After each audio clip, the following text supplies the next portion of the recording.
derecho y al revés. Esta semana vamos a tratar un tema fundamental que tiene que ver con los derechos de la infancia y sobre todo en cómo podemos proteger a nuestros niños para que no sufran vulneraciones de derechos, para que mantengan una salud mental sana, también de cómo fortalecer lo que es la participación en la temprana infancia. Estaremos conversando con actores relevantes en la materia. Así nos encontramos, por ejemplo, con la jueza de familia de Parral, quien es máster en Barcelona en la materia y que también está diplomada con diversas especializaciones de infancia. Y también con Patricia Balboa Estrada, quien es educadora de párvulos de la Universidad de Talca y que es la creadora del sitio de Instagram Edupa Creativa, que se caracteriza por fomentar la participación y la crianza positiva de los niños. Muy buenas, estimadas, ¿cómo están? Hola, buenas tardes. Súper bien. Buenas tardes, Paula, gracias por la invitación. Hay un tema que es relevante, que siempre se trata y tiene que ver con la participación ciudadana. Me gustaría comprender cuál es la forma en que se realiza la participación ciudadana o cómo se puede potenciar, porque hoy día es un tema que tanto hablamos de la participación, escuchamos a los políticos, a las personas del Estado, a los diversos actores de la sociedad civil que reclaman participación ciudadana, pero que lamentablemente no se puede concretar en la práctica. Algunos dicen que hay que enfocar también este concepto a los niños. Patricia Balboa, como educadora de párvulos, ¿cuál es tu opinión al respecto?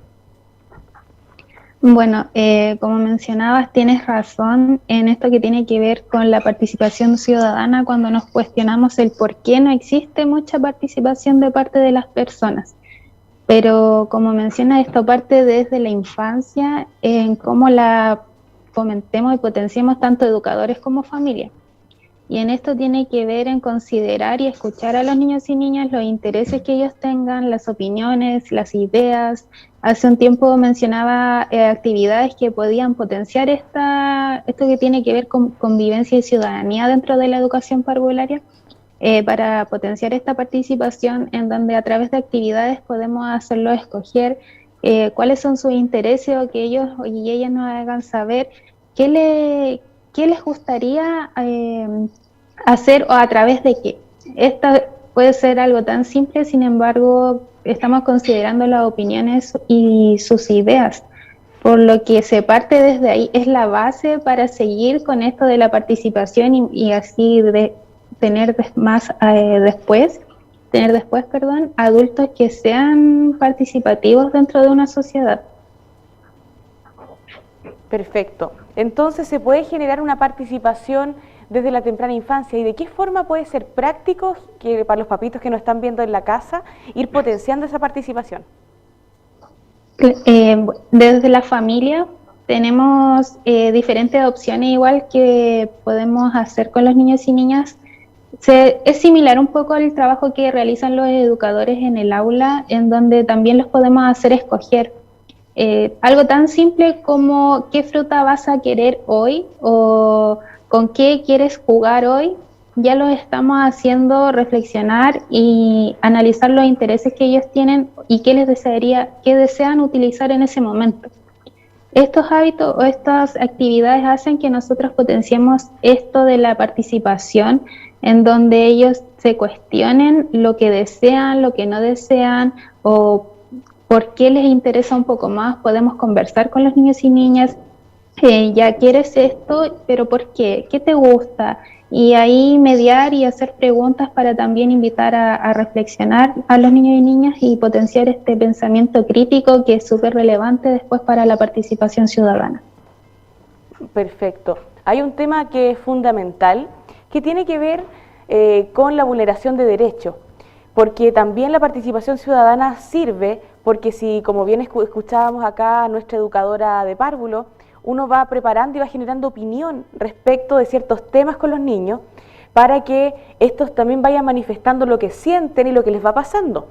Porque hay un tema que es un flagelo social y es la vulneración de derechos a la infancia. Eso es una realidad.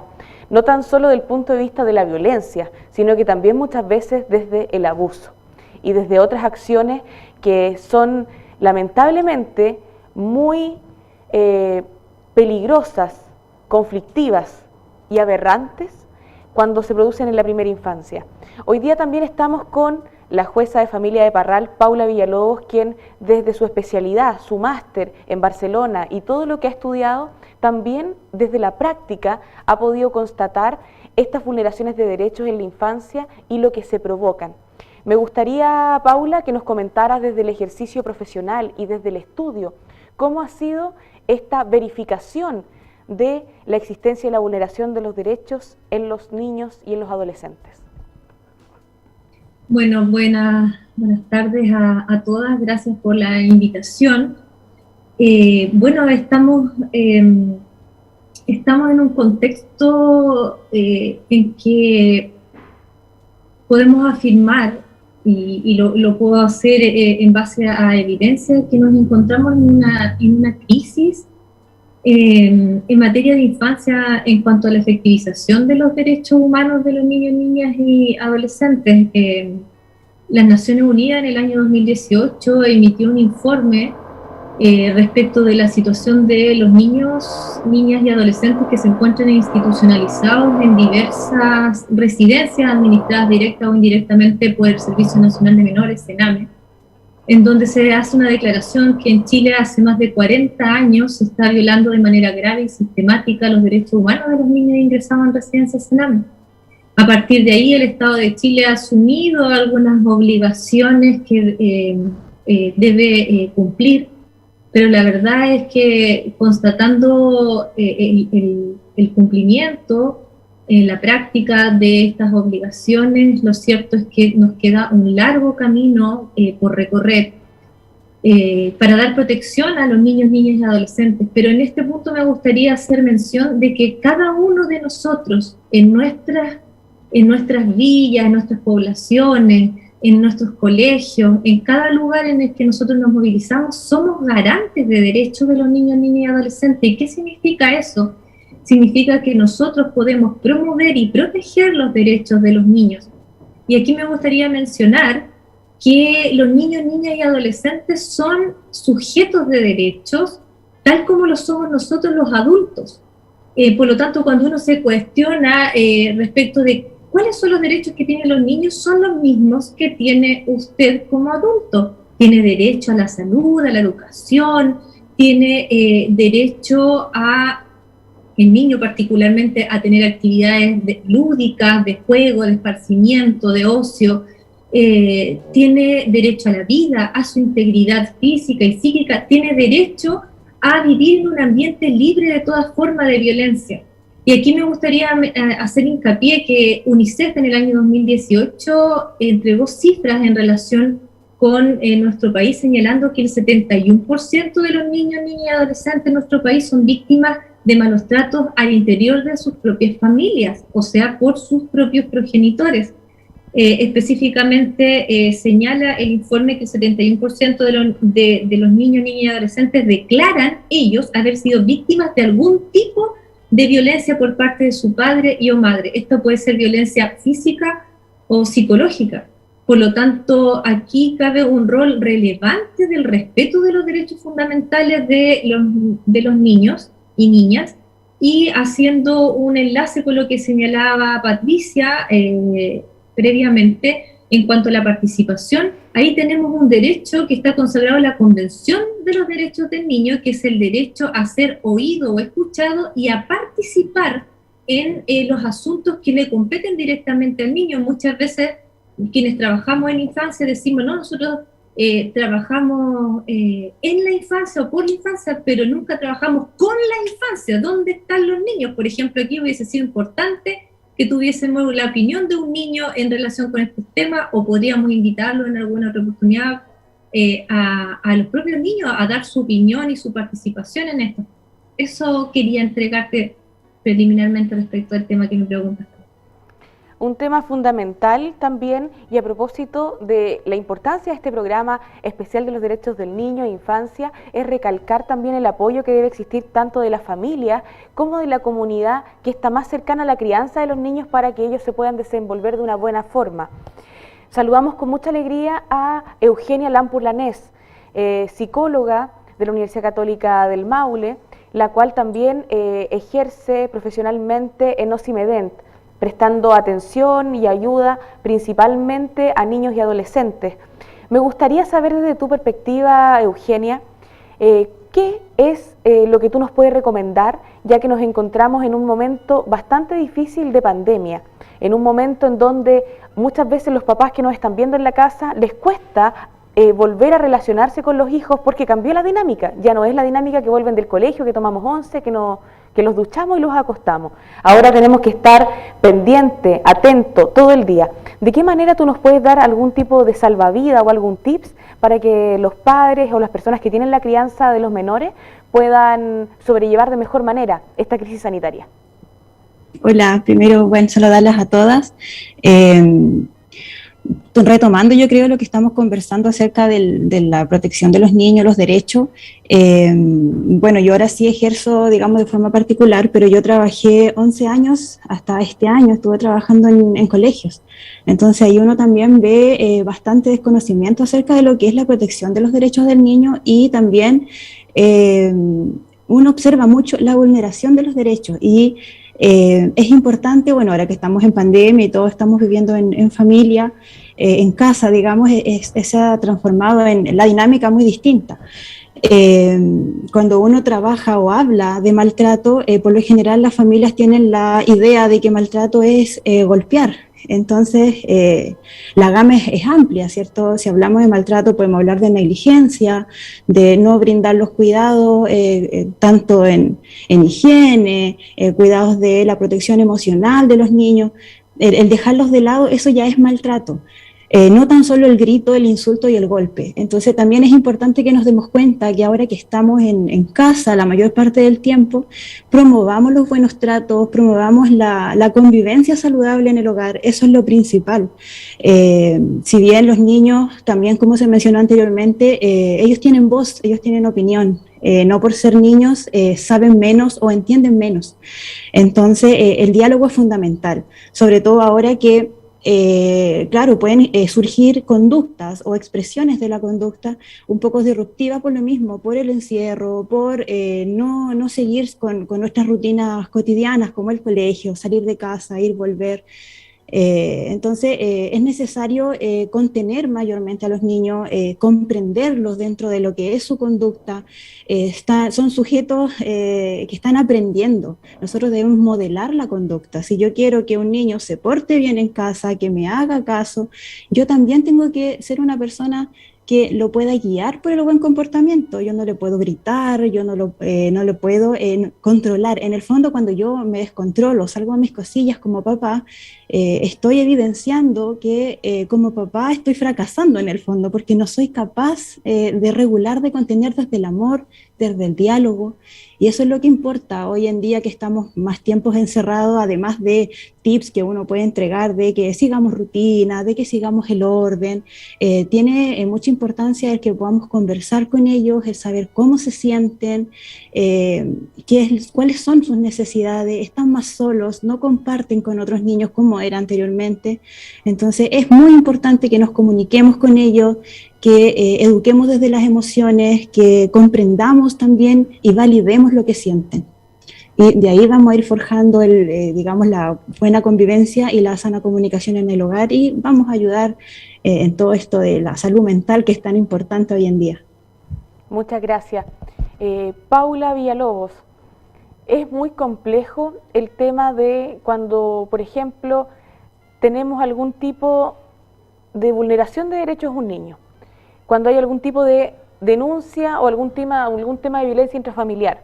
Muchas veces hay personas que se desisten de lo que interponen como denuncia o que dejan como constancia, pero inmediatamente los tribunales de justicia empiezan y siguen adelante con lo que es la medida de protección, muchas veces, para comprender el contexto en que se encuentra un niño que eventualmente podría estar vulnerado. ¿Eso es así? Bueno, lo que sucede, porque partiste tu pregunta planteando en primer lugar el contexto de violencia intrafamiliar, la verdad es que considero que las cifras sobre violencia intrafamiliar han aumentado durante el periodo de la pandemia. Relacionado también con lo que señalaba anteriormente Eugenia, no podemos olvidar, ya que somos mujeres, que las labores de crianza y cuidado en nuestro país la ejercen en su gran mayoría las mujeres. Muchas quienes son jefas de hogar, además están realizando, por ejemplo, labores telemáticas o teletrabajo, y además tienen que ejercer el rol de cuidadora de los niños, niñas que están en la casa también de manera telemática. Por lo tanto, si bien evidentemente que debemos cuidar a nuestros niños, también debemos cuidar la salud mental de los cuidadores que están a cargo de los niños, niñas y adolescentes. Entonces, en el contexto que mencionaba sobre causas de violencia intrafamiliar, efectivamente existen denuncias muchas veces, terceras personas que son ajenas a la víctima, por ejemplo, algún vecino, alguien que escucha alguna situación de contexto, dinámica de violencia intrafamiliar, puede llamar a las policías y las policías llevar a cabo el procedimiento, y ahí lo que se debe hacer por las policías es generar una denuncia sobre actos de violencia intrafamiliar, consignando si efectivamente existen niños, niñas y adolescentes en ese contexto de dinámica de violencia intrafamiliar, puesto que no podemos olvidar el fenómeno de la violencia vicaria. Los niños son víctimas directas de estas dinámicas de violencia intrafamiliar. Aquí se genera una doble vulneración, porque primeramente el niño que presencia violencia intrafamiliar está siendo afectado en su derecho a vivir en un ambiente libre de toda forma de maltrato, y además encuentra un cuidador o cuidadora no disponible emocionalmente para él, puesto que quien es víctima de violencia intrafamiliar también está afectada, generalmente son mujeres, también está afectada por ser víctima de violencia intrafamiliar. Por lo tanto, aquí hay un cuidador que no está disponible emocionalmente para, a su vez, atender las necesidades de ese hijo. Y por eso se da este círculo en donde hay una víctima de violencia intrafamiliar adulto, y también hay niños víctimas de violencia intrafamiliar que requieren la apertura de una causa sobre vulneración de derechos. Por ejemplo, en el tribunal en el cual yo trabajo, cuando nosotros percibimos que hay dinámicas, por ejemplo, cronificadas de violencia intrafamiliar, porque recuerden que el círculo de violencia tarda mucho una mujer víctima de violencia de género en hacer su primera denuncia. Entonces, claro, hay una denuncia, pero generalmente ellas dicen, no, hace 8 años, hace 5 años que estoy siendo víctima. Entonces aquí hay una situación cronificada en donde el tribunal puede aperturar una causa en favor de los niños que viven en ese contexto para indagar si existe una afectación a su salud mental o daño emocional derivado por esos hechos.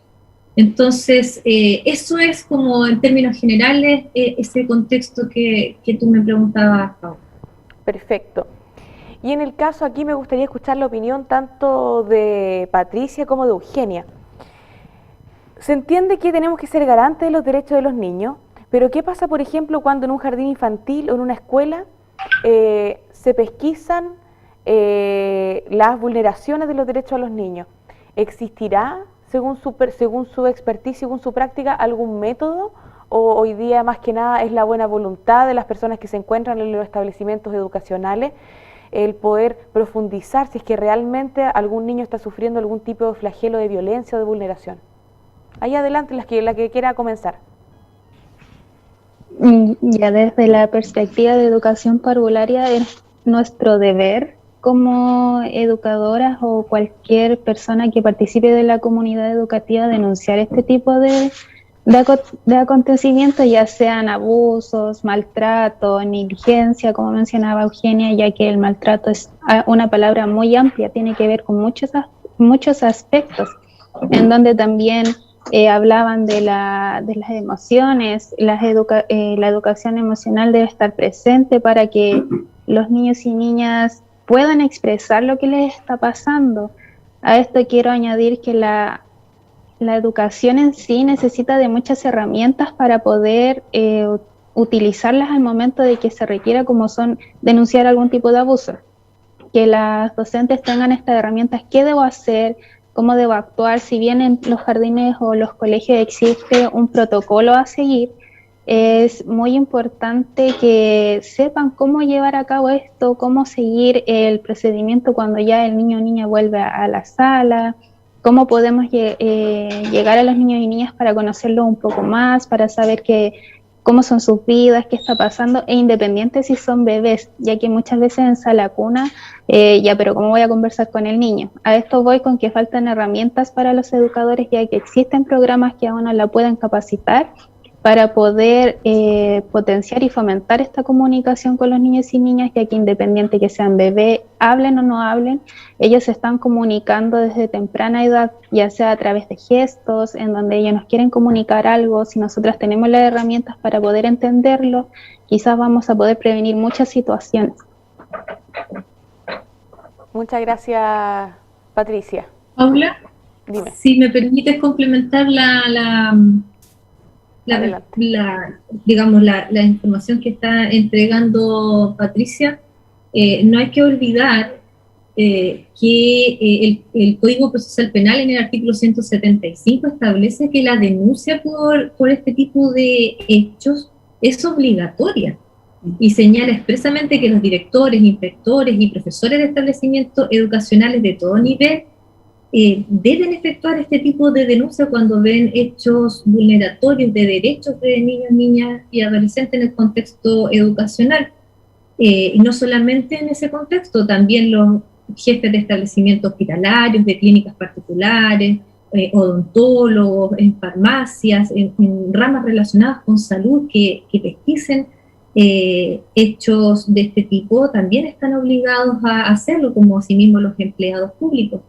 Por ejemplo, si en el contexto de una causa un tribunal pesquisa la existencia de hechos que pueden ser constitutivos de delito, también ese juez está obligado a remitir los antecedentes al Ministerio Público, que es el ente persecutor de los delitos en Chile, para que ellos ejerzan esa facultad de investigar y eventualmente formalizar una investigación en contra de quien está imputado de esos hechos. Y aquí me gustaría mencionar que esta obligatoriedad de denuncia tiene estas características: no es facultativo o discrecional del profesional que percibe estos hechos, no se debe investigar previamente por el colegio o por el facultativo médico, no se debe burocratizar, no se debe consultar a la familia antes de, o sea, no se debe consultar la voluntariedad de efectuar esa denuncia a la familia, no se puede esta facultad transferir, renunciar, delegar o postergar. De hecho, el Código Procesal Penal tiene establecidas sanciones penales en caso de incumplimiento. Yo sé que ustedes que trabajan en el ámbito de infancia me pueden decir, sí, pero a lo mejor esto no tiene aplicación. Pero ojo que sí existe jurisprudencia o sentencias de tribunales superiores de justicia que han condenado, por ejemplo, a sostenedores de colegios a pagar indemnizaciones por maltrato escolar a alumnos en contexto de bullying, por ejemplo, por no haber ejercido esa facultad de garante o co-garante de los derechos de los niños, y han sido condenados, incluso han llegado hasta la última instancia, hasta la Corte Suprema, y se han confirmado estas sanciones, existen. Por lo tanto, aquí hay una obligación legal, pero también hay una obligación moral detrás de comprender que todos debemos proteger los derechos de los niños y recordar que nuestros ancestros criaban en tribu, lo que se llama alopatía, ellos criaban en contextos conjuntos. Hoy en día yo creo que las madres por lo general están muy solas criando. Entonces deben existir políticas de infancia que promuevan, por ejemplo, la conciliación de la vida familiar con la vida laboral. Tenemos jornadas de trabajo muy extensas que no nos permiten compatibilizar ambas cosas, y los niños necesitan tiempo. Es mentira, y lo dice la evidencia científica, es mentira que los niños necesitan solo tiempo de calidad. Los niños necesitan tiempo. Ojalá sea tiempo de calidad. Tenemos que estar con los niños para ellos en la crianza involucrados, y ojalá tengamos apoyo de la comunidad, de nuestras familias, en una crianza respetuosa y positiva. Perfecto. ¿Algo que agregar, Eugenia Lampulanés? Sí, bueno, con respecto a lo que hablaba Patricia de los colegios, sí hay bastante desconocimiento. Yo que he trabajado, como mencionaba anteriormente, en varios años en colegio, el hecho de que se detecte un caso de vulneración, abuso, lo que sea dentro de lo que tiene que ver con los pequeños, los colegios creen que enviándolo a la psicóloga del colegio, por ejemplo, se va a solucionar el tema. Entonces, a pesar de que existen leyes, cuesta mucho que denuncien. A mí me tocó muchas veces ser yo quien iniciaba la redacción de un escrito, de enviar al Tribunal de Familia, por ejemplo, una denuncia, o a OPD, en el caso de que uno vea que hay negligencia o algo quizás que se pueda subsanar. Porque en los colegios les cuesta mucho. Yo por lo general, claro, hacía la denuncia, derivaba, era yo la que hacía, cumplía ese rol, digamos, porque se desconocía. Que llamemos al apoderado, que preguntemos, y en el fondo no, o sea, si un niño devela un abuso o me está contando algo que en el fondo es perjudicial para él, o sea, yo no puedo seguir investigando o dejarlo para mañana. Por lo general es lo que el colegio piensa que se debe hacer. Entonces, dentro del rol que yo cumplía en los establecimientos, para mí era más fácil redactar un oficio y enviar directamente al Tribunal de Familia y mover el sistema en el fondo y tratar de que ese niño fuera visualizado, fuese atendido, porque, bueno, existen muy pocos sistemas, digamos, para que, como para prevenir esto. En el fondo, todos los sistemas que hay en Chile son reparatorios.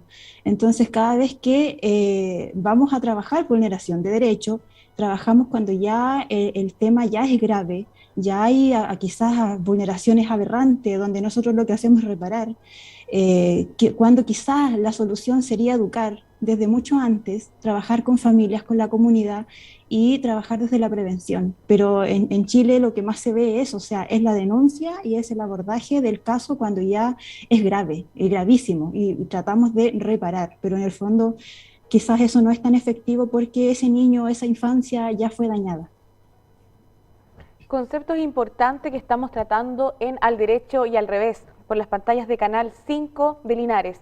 Entendemos el diagnóstico, entendemos la problemática y también hemos visto algunos tips para que usted desde la casa también pueda ser un sujeto garante de que los niños, en este caso sus hijos, estén protegidos y estén totalmente desarrollándose de una manera adecuada a partir de esa edad y también en concordancia con lo que se establece de forma proteccional en diversos tratados internacionales y en la ley chilena. Para finalizar este espacio me gustaría que cada uno de ustedes me comentara desde su perspectiva profesional, desde su expertise, de qué manera podemos ayudar a que este sistema se mejore, que este sistema hoy día realmente sea efectivo y totalmente proteccional para los niños y adolescentes para que se puedan desenvolver de una buena manera, pues entendemos que la temprana infancia viene a gestar lo que posteriormente van a ser adultos responsables o también adultos que tengan ciertas carencias y ciertas problemáticas. Las escucho con mucha atención. Ahí ustedes comienzan según ustedes quieran. Y para comenzar desde la perspectiva más educacional en el ámbito de educación parvularia, yo creo que lo principal es que se otorguen más herramientas a los educadores para poder abordar estos temas. Sin embargo, más que eso, lleva a considerar a los niños y niñas como personas, como seres que necesitan participar, que necesitan ser escuchados. Muchas veces nos enfocamos en el ámbito educadores, como lo mencioné anteriormente, pero también veámoslo desde la perspectiva de los niños y niñas. Cómo se están comportando, cómo se están expresando, qué necesitan, qué necesidades ellos están mostrándonos de alguna manera, porque ellos lo reflejan de una u otra forma, y es súper importante que nosotros tengamos la capacidad para poder detectar estas señales que nos mandan los niños y niñas, por lo que nosotros como profesionales debemos estar preparados y a la altura de lo que los niños y niñas necesitan. También más conocimientos, como mencionaba Eugenia y Paula, sobre estos aspectos de que tienen que ver con las leyes para prevenir y no realizar una acción cuando ya esté lista. Quizás la educación sexual y educación emocional podrían ayudar a evitar este tipo de situaciones y que los niños y niñas comprendan que ellos tienen límites, tienen derecho y tienen personas en las que pueden confiar para poder hablar. Muchas gracias. Ya, bueno, siguiendo con lo que dice Patricia, es muy relevante lo que ella menciona de el poder desarrollar la educación emocional, educación sexual. Dentro de esas temáticas, digamos, podemos ir reconociendo y podemos darle a los niños, abrirles esa ventanita de que ellos aprendan a expresar lo que necesitan, así como también fortalecer las habilidades parentales. Muchas veces vemos padres que se ven sobrepasados y es porque en el fondo ellos no pueden entregar lo que no han recibido. A veces, como padres, traemos de generación en generación cierta, digamos, aprendizaje y la crianza viene de lo que yo he observado. Entonces, yo lo hago de la forma en que yo lo vi, lo aprendí. Y necesitamos herramientas, necesitamos trabajar, como mencioné anteriormente, en la prevención. Y la forma de entregar eso es hacer psicoeducación, o sea, educar a la familia, entregar estas herramientas, el hecho de saber abordar la educación sexual en el hogar, no esperar que sea solo en la escuela y cuando en algún minuto de la vida, en que quizá en qué curso recién van a conversar de esos temas. Se empieza desde la educación parvularia, hay gente que desconoce y desde la ignorancia teme el hablar de la sexualidad, entonces también por ahí ir abordándolo y la educación emocional fundamentalmente, el verbalizar lo que siento, lo que me pasa. Los niños expresan, como decía Patricia, desde una conducta. Yo observo la conducta, yo soy como adulto, como profesional, soy la encargada de observar esto, de saber qué es lo que está pasando, de ver un poco más allá y de esa manera ir apoyando y ir protegiendo a los niños y sobre todo a la familia, porque los niños están y crecen dentro de su familia en una comunidad. Entonces, por ahí ir aportando dentro de lo que es la educación. Muy importante a la familia, el apoyo a la familia. Bueno, yo me sumo a las palabras de Patricia y de Eugenia, que han sido súper asertivas en señalar en qué debemos trabajar como país en materia de infancia para dar protección a los niños, niñas y adolescentes. Me gustaría reforzar la idea planteada por Eugenia respecto de la necesidad de abordar estos temas desde la prevención. Yo creo que en nuestro país tenemos las evidencias de países que son mucho más protectores de los derechos de los niños, que incluso hasta pueden verse reflejadas en cifras numéricas. Si yo invierto cierta cantidad de dólares de dinero en prevención, se devuelve al Estado mucho dinero que se ahorra en el fondo en reparación, en intervenciones, incluso en el ámbito penal, porque después se incurre en conductas infractoras de ley por aquellos niños que no han recibido en la etapa respectiva de manera oportuna una intervención estatal a través de su familia de origen. Por lo tanto, yo insisto en que en Chile es necesario la adopción de políticas de infancia, un planteamiento integral en los diversos ámbitos, entre ellos el educativo, que es esencial, sobre todo tomar en cuenta en todo esto las evidencias científicas recientes para adoptar no solamente la línea preventiva, sino que también la línea de intervención posterior. Nos han dicho profesionales como por ejemplo Felipe Lecanelier, que es bastante conocido, un doctor en psicología que constantemente se encuentra estudiando estas temáticas de infancia, de que en Chile la red programática que tiene Sename, por ejemplo, está obsoleta en el ámbito de las intervenciones que se requieren. En Chile se necesitan intervenciones tempranas a los niños de 0 a 3 años. La gente cree que cuando un niño está en un contexto vulnerador y es tan pequeño su lactante, no se van a dar cuenta de nada, y es todo lo contrario, cuando más le afecta a futuro en su vida. Entonces, no porque un bebé lactante sea un pequeño, no se va a percatar o no va a tener consecuencias derivadas de vivir en un contexto hostil, en un contexto de violencia intrafamiliar. También me gustaría señalar desde el ámbito jurídico, creo que una de las reformas esenciales que requiere nuestro sistema es que los niños, niñas y adolescentes cuenten con una defensoría de representación jurídica de los niños, niñas y adolescentes en el contexto de los procesos judiciales, en todos aquellos procesos en que sus intereses pueden ser independientes o contradictorios a los intereses de sus padres, debiesen tener un representante de sus derechos. Seguramente que los abogados o quienes sepan un poco más van a decir, pero ¿cómo dice esto estas cosas si en las causas hay curadores habiliten?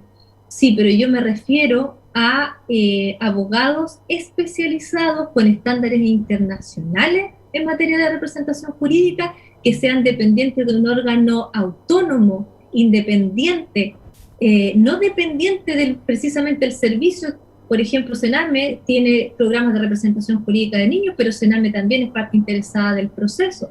Por lo tanto, son cambios que se requieren y que, a mi juicio, cambiarían en los procesos judiciales, cambiarían el estado actual de las cosas, que a mi criterio es de una crisis en materia de protección de derechos de los niños, niñas y adolescentes. Pero me gustaría terminar diciendo y reiterar que cada uno de nosotros tiene que ejercer en sus contextos en los que se mueve ese rol de protector, de garante de los derechos de los niños, porque todos nosotros podemos hacer un pequeño cambio que para un niño pueda significar algo absolutamente relevante para él y su familia en el futuro.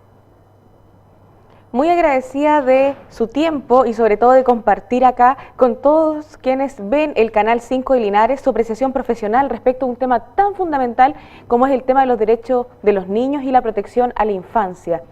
Les quiero comentar que este espacio tiene como finalidad generar conciencia y también entregar las herramientas a los ciudadanos de la provincia de Linares para ir poniendo temas en el tapete que son relevantes y así que cada uno pueda reflexionar, sobre todo en el contexto que nos encontramos hoy, en el proceso constituyente de manera formal, iniciado, comprender que no solamente es tarea de los convencionales constituyentes tener la discusión constitucional, sino que también hay que ir viendo los diversos temas, los diversos derechos, las diversas manifestaciones que deberían ser recogidas para poder potenciar los derechos que realmente nos importan como maulinos y como chilenos. Muchas gracias, que estén muy bien.